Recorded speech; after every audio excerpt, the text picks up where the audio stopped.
నా పేరు ఎం గురుబ్రహ్మం, నసరావుపేట, పల్నాడు జిల్లా. మొన్న 14వ తారీఖు 8వ నెల 2022 పంజాగుట్ట నుంచి ఎస్ఐ నరేష్ గారు, ఇంకొక అతను ఇద్దరు మప్టీలో వచ్చారు. వారు రావటం నేను అప్పుడే స్నానం చేసి గేటు తట్టారు. ఎవరండి మీరు అని చెప్పి అడిగాను. బయట కారు ఆగింది, కారులో ఒక అతను ఉన్నాడు, రావాలా గుర్తుపట్టు అని వారు అడిగారు. నేను చాలా గజగజ వాళ్ళని చూడంగానే వణికిపోయాను. ఎవరండి మీరు తెలియకుండా కారు ఏంది, నేను బయటికి రావటం ఏంది, గుర్తుపట్టడం ఏందని వణుకుతూ నేను వాళ్ళని అడిగాను. మేమెవరో తర్వాత తెలిసిద్ది, ముందు నువ్వు అర్జెంటు కదులుతావా, ఈమని ఎత్తుకొని పోయి బండ్లు వేసుకొని పొమ్మంటావా. వారు వచ్చిన తీరి చాలా భయానకరంగా ఉంది. అప్పుడు నేను ఎవరు వీరు అని చెప్పి భయపడుతూ లోపలికి వచ్చి బట్టలు వేసుకుంటూ మన అసోసియేషన్ పెద్దకు ఫోన్ చేశాను. పెద్దకు ఫోన్ చేయటం, ఈలోపు ఒక కానిస్టేబుల్ అతను పక్కనున్న అతను మఫ్టీలో ఉన్నాడు, వెళ్ళి ఒక అతన్ని బేడీలతో తీసుకొచ్చి, అతను ఊర్లో మనిషి, ఇతను నీకు తెలుసా అని చెప్పి వారు అడిగారు. ఏమంటే ఇతను ఊర్లోనే ఉంటాడండి, వాళ్ళ అన్నగారు నాకు తెలుసు, అక్కడ మటుకు కూర్చొని ఉంటాడండి, ఇతనికి నాకు ఏ పరిచయం లేదు, ఇతన్ని తీసుకొచ్చి నీకు తెలుసా అంటే ఏంది సార్ ఏం జరిగింది అన్నాను. నేను పంజాగుట్ట నుంచి ఎస్ఐ, నా పేరు నరేష్, ఇతను కానిస్టేబుల్, నువ్వు అర్జెంటుగా కదులుతావా లేదా, అయ్యమని ఈడ్చుకొని పొమ్మంటావా బండిలో నుంచి అని అన్నారు. వాళ్ళు ఆ టైంలో వాళ్ళు ప్రవర్తించిన తీరు చాలా భయానకరంగా ఉంది. నేను వణుకుతూ గజగజ అంతలోకి పెద్ద రావటం, అమ్మయ్య నాకు న్యాయం జరిగిద్ది అని చెప్పి 2 టౌన్ పోలీస్ స్టేషన్కి వెళ్ళటం జరిగింది. అక్కడ నేను కొనలేదని చెప్పి అడిగాను. అప్పుడు స్టేట్ ప్రెసిడెంట్ గారు, అబ్బాయి అభియోగం వచ్చింది కాబట్టి నువ్వు ఉన్నది ఉన్నట్టు చెప్పు, మేమున్నాం, నీకేం భయం లేదు అని చెప్పి విజయ్ కుమార్ గారు అడిగారు. సార్తో నేను, సార్ నా భార్య పిల్లలు నా మీద ప్రమాణం సాక్షిగా ఏ పాపం నేను ఎరుగును సార్ అని సార్తో చెప్పాను. సార్ అప్పుడు ఇతను కొనలేదండి, ఈ కుమార్ అనేవాడు నాకు తెలుసు, వీళ్ళ నాన్నగారులు వీళ్ళ అన్నలు అందరూ నా దగ్గర పనిచేశాడు నమ్మకంగా, వీడు తప్పబుట్టాడండి జులాయి వెధవ అని చెప్పి వాడిని 2 దెబ్బలు కూడా కొట్టడం జరిగింది. ఆ రోజు మేము హైదరాబాద్కు తీసుకెళ్లాల్సిందే, అక్కడి నుంచి ఎఫ్ఐఆర్ ఫైల్ చేసుకొని వచ్చాము, తీసుకెళ్లాల్సిందని చెప్పి అన్నారు. పెద్దలు ఎంత పోరాడినా కానీ మేము తీసుకెళ్లాల్సిందే అని అంటాం. అంతలోకి ఆదిరెడ్డి గారు పక్కగా పిలిచి, అరే గురుబ్రహ్మం, నీ గురించి నాకు చిన్నప్పటి నుంచి తెలుసు, నీ క్షేమం కోరి చెప్తున్నా, గతంలో ఇదే విధంగా మా సొంత మనిషి మీదకి రికవరీ ఒకటి వచ్చింది, అతన్ని మేము మాట్లాడితే నేను నిలబడతాన్నాడు, తీసిపోయారు పోలీసులు. దారిలోనే అతన్ని గుళ్ళ కొట్టుడు కొట్టి ఒప్పించుకున్నారు. మేము వెనకాల పోయాం, ఏంది బావా ఈ పని జరిగింది, ఒప్పుకున్నావు, అప్పుడేం కొనలేదు నిలబడతానన్నావు, ఏంది ఇట్లా చేసామని అడిగాం. వారు కొట్టే దెబ్బలకి ముందు ప్రాణాలతో ఉంటే చాలని చెప్పి ఒప్పుకున్నాను, నీకేం తెలుసు చెప్తావు, నేను సచ్చి బతికాను, ముందు నేను బతికుంటే కదా నా ప్రాణాల కంటే డబ్బు ఎక్కువ అని చెప్పి నేను ఒప్పుకున్నాను. అప్పుడు రెడ్డి గారు, అరే రాజ్యాలు వెళ్ళే వాళ్ళం మేమే ఏం బేకలేకపోయినాం, నీ పరిస్థితి ఏందో చూసుకో, విశ్వబ్రాహ్మణుడు పని చేసుకొని బతికేవాడి నీ నా కొడుకులు ఉంటారు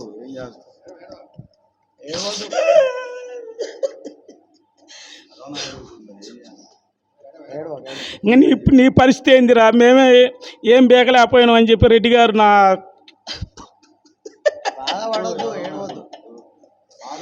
డబ్బులు పోయినందుకు కదా సార్, నేను డబ్బులు ఎన్నో ఆగం చేశా సార్, నేను దానికి బాధపడలే సార్, ఈ నిందలతో నేను చచ్చిపోతాను అనుకుంటున్నా సార్. మిమ్మల్ని చూశాక ఇంకా బతికొండొచ్చు, మనకి ఒక సింహం స్వప్నం లాంటి మనిషి దొరికారని ధైర్యంతో ఉన్నా సార్. లేని అవమాన భారంతో ఈ విషయం మోడీ దాకైనా పోయి ఎవరికి అన్యాయం జరగకూడదు, బ్రేకింగ్ న్యూస్ ద్వారా అయినా పోయి ఎవరికి అన్యాయం జరగకూడదు, ఇది నా ఒక్కడి బాధే కాదు వ్యవస్థ బాధ అని చెప్పి నేను మిమ్మల్ని చూసాక నేను ప్రాణాలతో ఉన్నా సార్. నేను సూసైడ్ చేసుకున్నా సార్, మా ఫ్యామిలీ మొత్తం.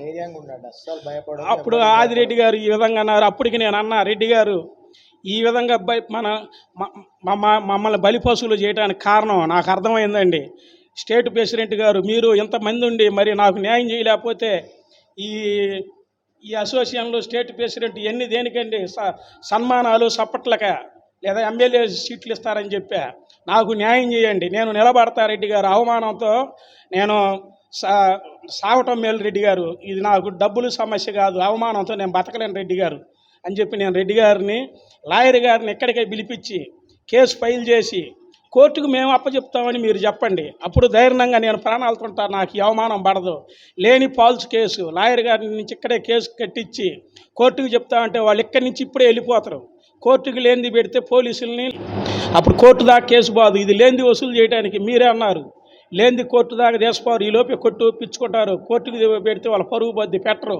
ఇది కావాలని ఆ కుమార్ అనే వాడు ఈ పోలీసులు పథక ప్రకారంగా డబ్బులు, అక్రమ దందాలు, విషబ్రాహ్మణులు, రాజకీయ అన్నదానాలు ఏముండవు, వీళ్ళైతే బలి పశువులు, వీళ్ళేం పీకలేరని చెప్పి ఈ విధంగా దాడులు జరుగుతున్నాయి. రెడ్డి గారు మా మీద మీరు కాపాడండి రెడ్డి గారు, ఈ విధంగా చెప్తే మేము కాపాడపడతాం అని చెప్పి నేను అడిగాను. అయితే పోలీసు వారితో ఏందండి ఈ విధంగా చేయొచ్చు అని అన్నారు. వాళ్ళు మటుకు ఎఫ్ఐఆర్ మా రూలు చట్టం మేము అక్కడికి తీసుకెళ్లాల్సిందే అన్నారు. నేనైనా నిలబడతానన్నాను. రెడ్డి గారు అరే నిన్ను గుళ్ళ కొట్టుడు కొడతారు, ఎందుకు నా మాట వినరా అని చెప్పి మేమే ఏం గతంలో ఒకటి ఎదుర్కోలేకపోయినాం. ఏడో విశ్వబ్రాహ్మణుడే కౌన్సిలర్డికి పని చేసుకొని బతికాడు, నువ్వేం బీగుతారు అని చెప్పి రెడ్డి గారు నా మీద అభిమానంతో నువ్వేమైపోతావోరా అని చెప్పి చెప్పటం, అమ్మో రెడ్డి గారే ఈ విధంగా అన్యాయం అయిపోయాడు, ఇంకా నా పరిస్థితి అని చెప్పి నేను దిక్కు దివసని పరిస్థితుల్లో 60 గ్రాములు కట్టడం జరిగింది. నేను మంచితనానికి పోయి ఎన్నో డబ్బులు మంచిగా ఉపయోగించాను, నాకు దానికి బాధ లేదు. కానీ ఈ నింద అనేది నేను భరించలేకపోతున్నాను. నేను అప్పుడు మళ్ళీ మరి వాడు నా మీద చెప్పినప్పుడు వాడు శిక్ష పడాలి కదా, మరుస రోజే వాడు ఊర్లో తిరుగుతున్నాడు అంటే వాడిని వదిలేరంటే కారణం ఏంది? మళ్ళీ సమాజం మీద పడి దోసుకోమనేగా. తప్పు చేసినోడికి శిక్ష పెడితే మళ్ళీ రెండోసారి దొంగతనం చేయడు. వాడిని వదిలేరంటే ఏంది? వాళ్ళ వాటా ఏంది, వీళ్ళ వాటా ఏంది, సమాజం బడి మీద దోసుకోమనేగా. నాకు అయితే 4 పాయింట్లు చిక్కినాయండి దొంగతనాలు జరగకుండా అరికట్టడానికి. ఒకటి, రికవరీ మీద వచ్చినప్పుడు పోలీసుల దగ్గర పక్కాగా సమాచారం ఉండాలి, ఎక్కడ దొంగతనం జరిగింది, ఎవరు బంగారం పోయిందనే సమాచారంతో రావాలా. వచ్చిన అతని దగ్గర ఫలానా వాళ్ళది బంగారం పోయిందని ప్రూఫ్తో సహా ఉంటే అక్రమ రికవరీలు జరగవు. నువ్వు ఇదిగో ఫలానా ఎక్కడ కొన్నావు, ఫలానా కేసు అని చెప్పి రావాలా. అప్పుడు కొన్నవాడు నిజంగానే కొనుంటే భయంతో అక్కడే కట్టేస్తాడు, కొనపోతే నేను కొనలేదంటాడు. కొనందాన్ని పోలీసులు నిజమని చెప్పి చట్టం దృష్టిలో నిరూపించలేరు. వచ్చినప్పుడు ఇట్లా పక్కాగా వచ్చే విధానం పెడితే అక్రమ కేసు ఒకటి అనేది రాదు. తర్వాత రెండవది వచ్చింది సరే కేసు ఫైల్ చేయాలి, లాయర్ గారి ద్వారా కేసు ఫైల్ చేసుకోండి. ఒక వ్యాపారస్తుని నేను ఇక్కడ షాపు, భార్య, పిల్లలు 10 మంది, ఒక వ్యాపారం చేసేవాడి వల్ల 10 మంది బతుకుతురు.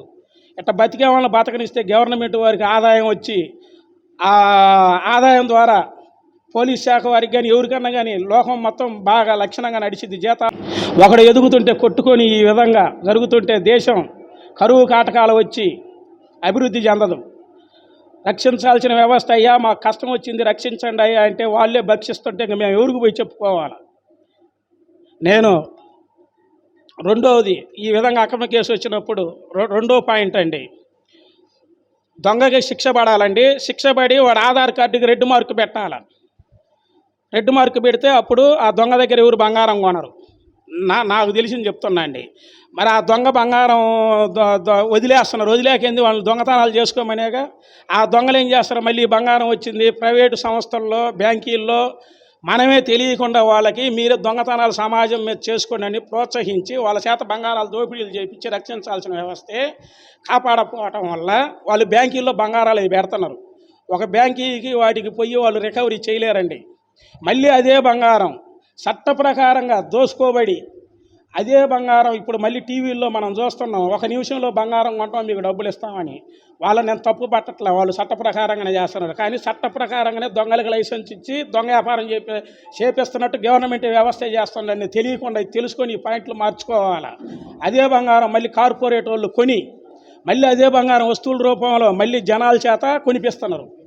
అంటే అప్పుడు ఏమవుతుంది, దీనివల్ల దొంగతనాలు అరికట్టడం కాదు, దొంగతనాలను పెంచుతున్నాం. ఇప్పుడు అదే రెడ్ మార్కు పెడితే ఒక్క దొంగ బ్యాంకీలో పోయి బంగారం పెట్టలేడు తాకట్టు. ఆధార్ కార్డు అది తెస్తే అదే షాపులో పద్ధతి పెట్టమని వాడికి రెడ్ మార్కు పెట్టండి. లేదా వాడికి రెడ్ మార్కు పెట్టలేదు, ఆధార్ కార్డు అది ఇచ్చి బంగారం వాడు సంతకాలు పెట్టించుకుని కొనండి. మరి బ్యాంకీలో పెట్టుకుంటే వాడి దగ్గరకు పోరా, నమ్మకం మీద ఎవరో కర్మజాలకు కొన్నా కానీ వాడిని గుల్ల చేస్తున్నారు. అమ్మినోడు డబ్బులు తీసుకొని పోతుండు, వాడిని ఏం రికవరీ చేయాలి. అదే వాడు డబ్బులు తీసుకొని పోయి ఖర్చు చేసాడు, వాడి దగ్గర ఏం రికవరీ చేస్తున్నారు. ప్రభుత్వం వారు కూడా తెలుసుకొని ఇప్పుడు ఒకడు ఐపీ పెడితే ఇప్పుడు ఆ ఐపీ వచ్చేసి చట్ట ప్రకారంగా పెడితే వాడికి తెలియకుండా చట్టమే సెక్యూరిటీ కల్పిస్తుంది, తెలియకుండా చట్టమే వాడికి సెక్యూరిటీ ఇస్తుంది. అంటే ఏంది, దీన్ని అదే విధంగా తెలియకుండా దొంగలకి తెలియకుండా ప్రభుత్వమే ప్రోత్సహించినట్టుగా చట్టాలు ఉన్నాయి. ఈ చట్టాలని కట్టుదిట్టం చేస్తేనే ఈ దొంగతనాలు అనేది, ఇది మన ఒక్కల సమస్య కాదండి, దొంగల్ని వదలటం వల్ల సమాజం మీద పడి దొంగతనాలు జరుగుతున్నాయి. ఆ దొంగతనాల వల్ల ఎంతోమంది నాశనం అయిపోతున్నారు ప్రజలు. ఇది మన ఒక్కల సమస్య కాదు, లోకం సమస్య కూడా. ఎంతమంది అండి బంగారాలు పోయి పిల్లకి పెళ్ళికని దాచుకున్నాయి, పెళ్ళిళ్ళు ఆగిపోయి ఆత్మహత్యలు చేసుకున్నవి ఉన్నాయి. మరి గవర్నమెంట్కి పట్టదా? వదలటం వల్ల దాని అర్థమైంది, దొంగని ఎందుకు వదులుతున్నారు పోలీసులు? శిక్ష పడాలా. వదిలేరంటే వాళ్ళకి వీళ్ళకి టైఅప్ ఉన్నట్టే లెక్క.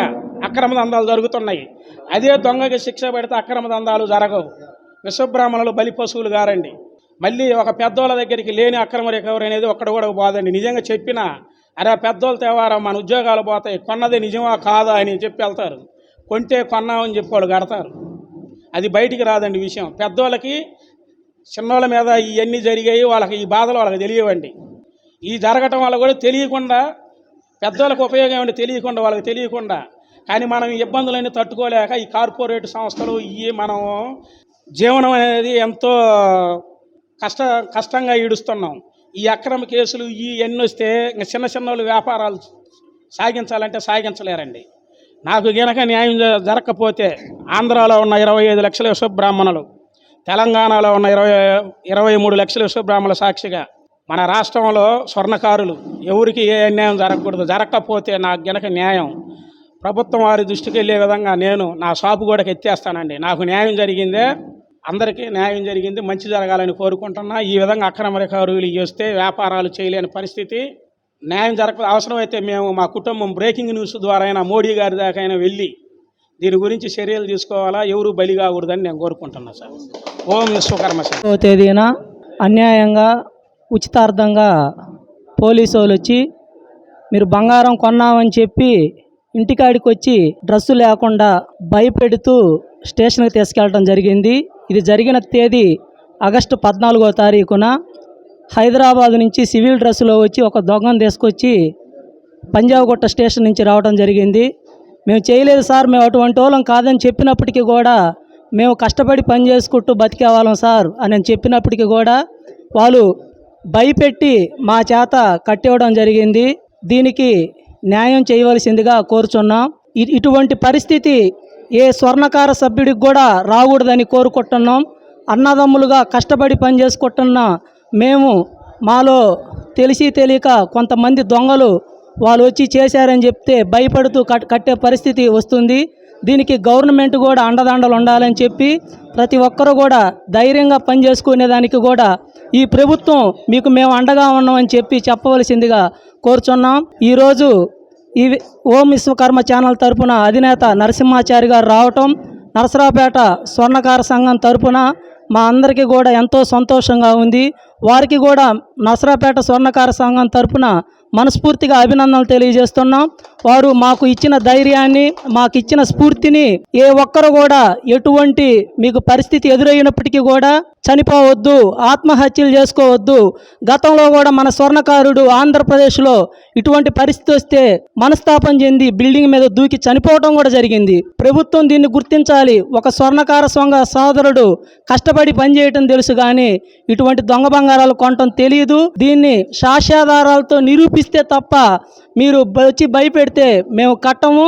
దీనికి ప్రభుత్వం కూడా అండదండలు మనస్ఫూర్తిగా ఉండాలని, అదేవిధంగా ఓం విశ్వకర్మ ఛానల్ అధినేత మనస్ఫూర్తిగా అభినందనలు తెలియజేసుకుంటూ సెలవు తీసుకుంటున్నాం. 28వ తారీఖు పల్నాడు జిల్లా నరసరావుపేట పట్టణంలో స్వర్ణకార సంఘ సమావేశం జరిగింది.